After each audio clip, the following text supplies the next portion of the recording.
Unang-una,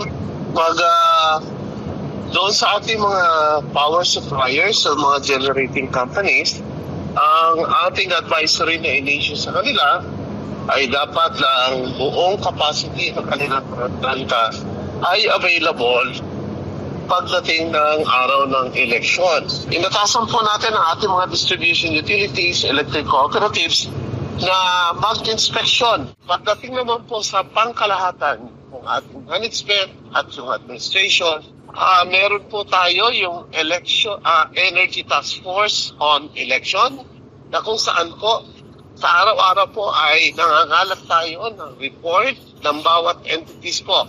Together with the Commission on Election, nag-set po tayo ng mga oras kung kailan dapat magkaroon ng pagsasubmit ng mga report ang ating mga stakeholders sa energy para po matugay-gaya natin o masundan natin kung anong nangyayari sa serbisyo ng kuryente sa buong bansa po natin.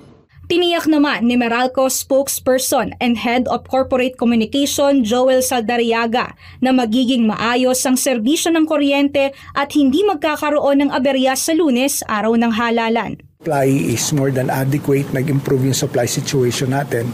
Kung ikukumpara mo yung April supply month vis-a-vis the March supply month. No? So, ibig sabihin, tumaas yung capability ng mga planta na mag-deliver ng kuryente.